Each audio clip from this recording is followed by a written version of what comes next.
Hello everybody, my name is Memo. This is my channel, FancyMemo. Welcome back to my channel. And since it is officially halfway through 2024, I thought it'd be a nice idea to shout out 10 of my favorite albums of the year so far. This year has been jam-packed with music, especially in the mainstream. There's been iconic events already within this year, and it's not even close to being over. We're just halfway done. So I thought, why not highlight some of my favorite music of the year? So I will be talking about 10 of my favorite albums of the year so far. I'll be talking about them in alphabetical order because I want to leave that for the end of the year. I don't want to give away my current album of the year just yet, but all these 10 albums are great. I'm gonna be happy and ecstatic to talk about them, and I'm also planning on doing this for songs as well. I'm going to be talking about my top 10 favorite singles of this year so far tomorrow, so check that out. Without further ado, let's jump into this. But before we do, if you like music related content like this, please subscribe, since that is what I do here.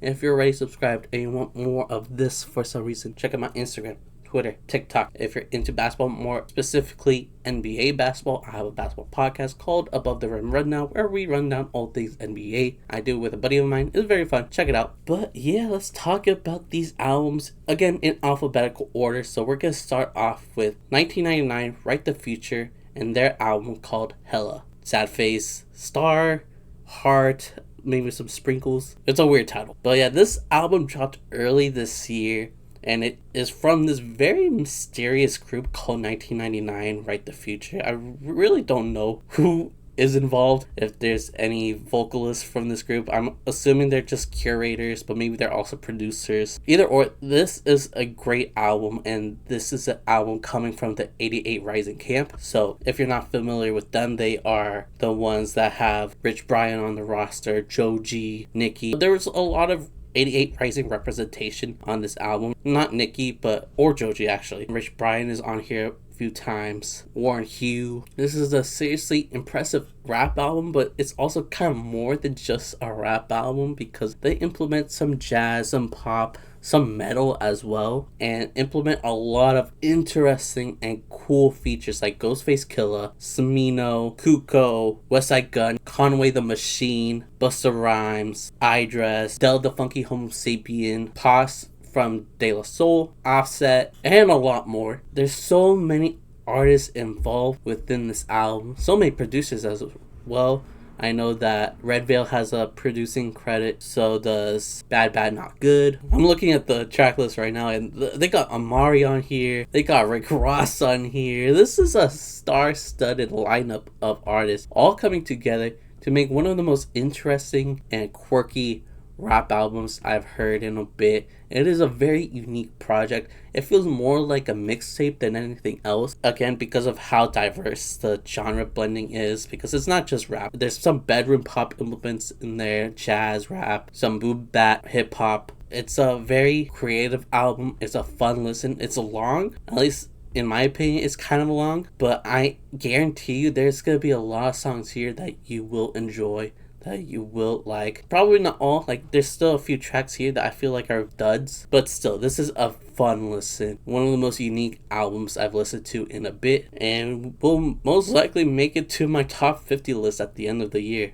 It's really good, so shout out to them. Next artist I want to talk about, let's see, what would be next alphabetically? I think Beyonce would be next with Cowboy Carter. Beyonce has done it all, it feels like, in her lengthy and very legendary career. She was part of Destiny's Child. She has had an impressive run solo wise with plenty of hits under her belt, plenty of classic albums under her belt. Her last album, Renaissance, is truly amazing. So when I heard that there was going to be a sequel to it, I got excited, but I was also very nervous because I knew going into this album that it was going to be a country album, which is not my cup of tea. I'm not a country fan. I'll admit that. I've struggled listening to country a lot of times, even when people are saying that like certain albums are really good and I should give it a try, I would, and just won't vibe with it. It's just not for me. But I don't know why. This album, it hits. It's such a great album. I think a big part of the reason why I enjoy this album is the writing, because she can get very vulnerable in this album. There's a few songs dedicated to her daughter, dedicated to wanting to protect her at all times, which I feel like is very sweet. So she gets very vulnerable and sentimental on this album. She also has a lot of fun with this album. Like, I think Yaya is a banger, and I think she does country very well. Like, I felt like she did her homework on this thing to the point where she has a song covering Jolene, but she like makes it her own and has a co-sign from Dolly Parton herself. So she's definitely is heavily influenced, definitely did her homework and doing it justice if Dolly Parton is loving what Beyonce is doing. She also covered this Beatles song, Blackbird, which is a song dedicated to black women during the civil rights movement, according to Paul McCartney. Another longer album, this is not one I go back to a lot due to its length, but it's always fun listening to the album. It's a Beyonce album after all. It's gonna be good. And this is a great sequel to Renaissance. I do think I prefer Renaissance over Cowboy Carter, but Cowboy Carter is so good. And the way that not only she does country justice, but there's also like other genre influences in there as well, like Americana, blues, folk, stuff that kind of makes sense. But then she also implements, poppier sounds, R&B, hip-hop, especially with that Shabuzi track, very hip-hop oriented with those ad-libs and stuff like that. But yeah, her demeanor throughout the track are great. She is so charismatic, so talented. By far one of the best albums of the year, and I guess my favorite country album of all time, if this is the only one I can stomach, and not only stomach but absolutely love. So shout out to Beyonce on that one. Next would be Billie Eilish with Hit Me Hard and Soft. This is her third studio album, and I feel like it's a good bounce back album because I wasn't hating on Happier Than Ever, but I didn't like it as much as her debut album. This album, I feel like we're back to the right direction. Even though she's still experimenting with her sound, I feel like she is expanding more on what she was doing on her debut sonically on Hit Me Hard and Soft. The production here is gorgeous, where Phineas is doing a phenomenal job doing his thing, implementing strings in there, implementing a house beat on one of the tracks, doing this hyper pop number, which is extremely cool. I really liked it, and I'm glad they made an extended version of L'amour de ma vie. Did I say that correctly? I don't think so. But yeah, this is a fun album with some great moments and very insightful lyricism. I feel like this is the first time Billie Eilish goes into her sexuality in her music, and it's very eye-opening and touching. Yeah, I feel like this album was very well written, well performed, although there's those whispery ASMR vocals throughout this album. She does show off her vocal range as well on a few tracks. So yeah, overall I think this is a great pop album, and it might be my favorite Billie album, even though her debut is extremely good, so it's hard to say. But yeah, shout out to Billie. Next album, let's talk about another pop album. Let's talk about BRAT by Charli XCX, an album that I recently reacted to. You could check that out, it's on the channel. This one's a fun one. This is very hard-hitting, very adventurous when it comes to the production, which should be expected with A.G. Cook being in the mix. Charli XCX and A.G. Cook have been working together for a long time, pushing this hyper pop sound for a while, very industrial at times, but it could be very sweet as well. Everything Is Romantic is probably the best production Charli XCX has ever been on. The way they implement an orchestral instrumental with these abrasive hyper pop industrial sounding production as well. It's a very unique album. I think Charli is doing a great job here implementing some fun tracks that will go hard in a club, on Club Classic, 360, 365, B2B. These are all fun tracks I want to hear in a club. But then she implements some more vulnerable and depressing songs as well that will get you sad. Sympathy Is a Knife is a sad one. So I is a tribute to longtime collaborator Sophie. I Think About It All the Time is a track dedicated to Charli's reflection on her life, whether spending so much time on her career is worth it, because she's thinking about starting a family, but she doesn't know if it's the right idea. Like, there's a lot of interpersonal battles throughout this album, and she does a great job not only explaining like her thoughts in a very touching way, but making sure that like the fun doesn't stop either. Like, she'll sprinkle in these vulnerable moments and then go back to like some heavy hitter tracks. Crazy album. I'm loving it more and more with every listen. Shout out to her. And yeah, like the pop albums this year have been amazing. I will say that. I feel like half the list is like pop and half is hip hop. But let's talk about the next album. What's next? Let's see. Let's talk about Uchis with ORQUíDEAS. I hope I'm saying that right. It's Orchids in Spanish. That's the name of the album. She dropped this album early this year, and I've said this before, but I feel like every time she drops an album, I feel like that's my new favorite Uchis album. She does a phenomenal job here exploring different genres, because there's, you know, the Latin pop stuff that she usually does, but she also implements disco in there, and cumbia. There's a cumbia track which is really good, like very well done. Great way to celebrate the end of the album. So there's that. We've got Callie once again having amazing vocal performances throughout many of these tracks. And just to keep in mind, this is a mostly Spanish album. This is her second Spanish album, and this is probably the better Spanish album, especially with the features. I feel like the features here are far superior than her features on her last two albums. Like, the track with Beso Pluma is amazing. The track with Karol G is amazing. This one's a fun one. Again, pop is like thriving this year. I know it's not just pop, it's like Latin pop, and she implements a lot of other stuff, but still,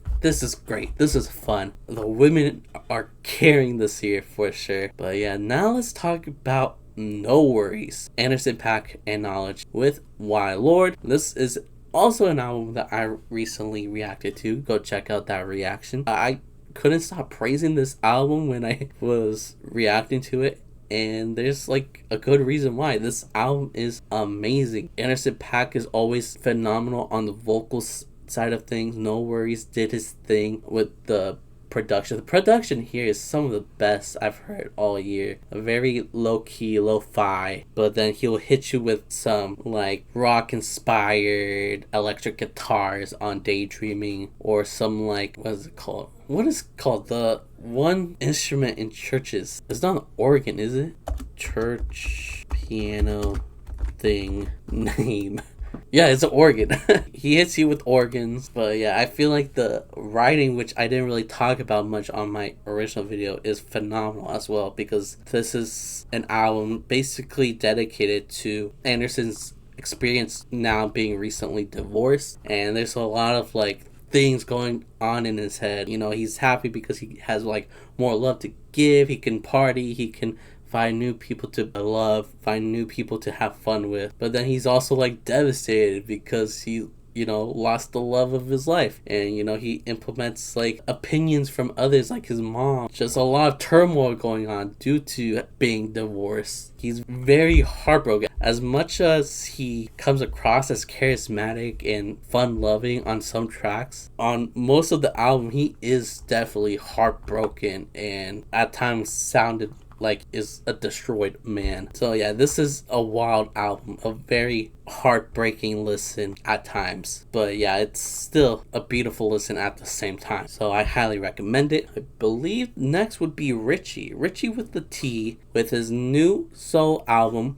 called Triple Digits 112. Richie with the T is part of Injury Reserve, who are no longer a thing due to the passing of Groggs. But Richie and Parker is still a thing. They are now a duo called By Storm. And as you know, they were grieving during the loss of Groggs throughout the years. Richie has been making his own solo material, working with other producers and other collaborators, and decided to release this very interesting short album where I feel like he's trying to find his new sound, his own sound, utilizing a lot of weird and unique, quirky production, a lot of weird and interesting vocal styles. His singing, the harmonies is very interesting, very odd, but I'm a big fan of it. It could be catchy at times too. This is a very experimental album. It's definitely not for everybody. There are still those like accessible and catchy moments that will remind you of like the floss days, you know, when they implement those like hard hitting tracks with very catchy hooks.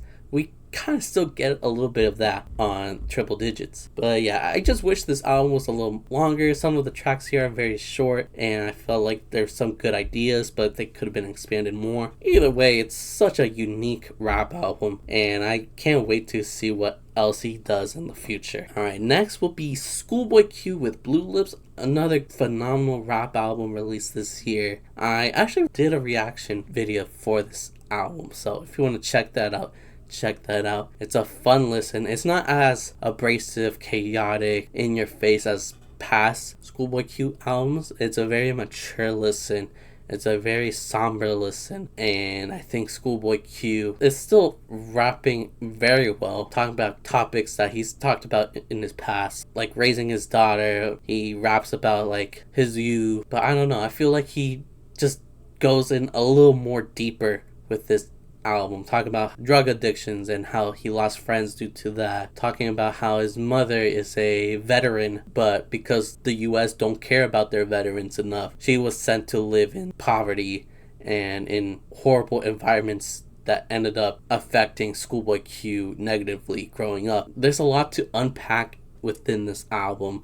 Lyrically, production-wise, it's great. There's a lot of like jazzy influences throughout this album. And although it's somber, it's moody, there's still those like hard-hitting tracks, you know, with Yearn, with Pop, with Rico Nasty. But yeah, great album. Once again, Schoolboy Q definitely bounced back from Crash Talk, which I thought was a really disappointing album. One of the best this year, for sure. Alright, we're almost done here. Let's talk about That Mexican OT with Texas Technician. I've been listening to Mexican OT since last year. He dropped a pretty cool, like, luchador themed album. He is a Texan, but he's also Mexican American, so a lot of influences throughout this sound.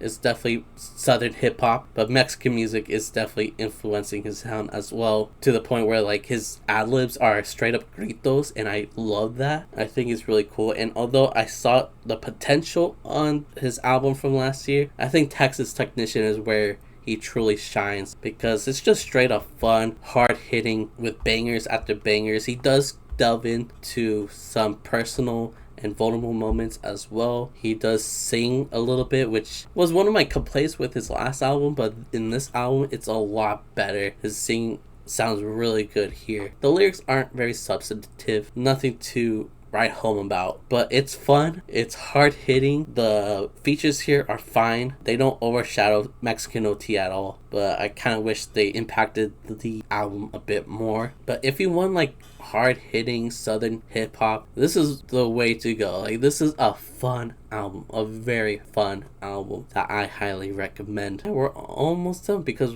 the last album we're going to talk about is Vince Staples' Dark Times. This is his 6th album, and you know, with his past 2 albums, there's definitely been an evolution with his sound. You know, it's been a lot more somber, a lot more mature, talking about his past, and this is kind of like the culmination of that, and then some. I feel like Dark Times is all that. It's very moody, it's very dark at times, and I think it's well done. Like, there's no features on here. He really carried it all on his own. I think he did a phenomenal job. Some of his best writing, some really good hooks, some good singles as well, a lot of thought-provoking stories. This is a great album. I don't know if it's my favorite from Vince Staples, but it's just another banger for a underrated catalog of albums. He definitely has one of the best discogs in hip-hop history. Definitely one of my favorite West Coast rappers, and I can't get enough of it. Like, he did his thing. So shout out to Vince Staples. Shout out to all these artists. And I actually want to give one last album a shout out, which is Bad Cameo by James Blake and Lil Yachty, which I recently reacted to. You can check that out on the channel. This album just came out like very recently, so I still need time to process how I feel about this album, but at the moment I do really like it, so shout out to them. I yapped a lot more than I thought I would, but it is what it is. I just love talking about music. So I hope you enjoyed me talking about my 10 favorite albums of the year so far. As you could tell, it's very pop oriented, very hip hop oriented. I think that's pretty interesting. I haven't been listening to a lot of rock, so if you have rock recommendations, let me know. R&B recommendations, let me know. But yeah, so far this has been a really interesting year for music, and yeah, I can't wait for the rest of the year. So stay tuned, subscribe to my channel if you want to check out my top 50 list at the end of the year. But yeah, I'm done here. So thank you guys for watching. If you like the video, makes sense, right? Comment down below, what's your favorite album of the year so far? Give me your top 3, top 5, top 10 if you want. I wouldn't mind reading your picks. I would love some more recommendations for sure. There's definitely several albums that I had a hard time leaving out on this list, so let me know what you've been listening to. If you like music related content like this, please subscribe, since that is what I do here. And if you're already subscribed and you want more of this for some reason, check out my Instagram, Twitter, TikTok. Check out my basketball podcast if you're interested. It's called Above the Rim Rundown, where we run down all things NBA. I do it with a buddy of mine. It's fun. Check it out. And yeah, I'm done here. So thank you guys for watching. I love you guys. Goodbye. Bye.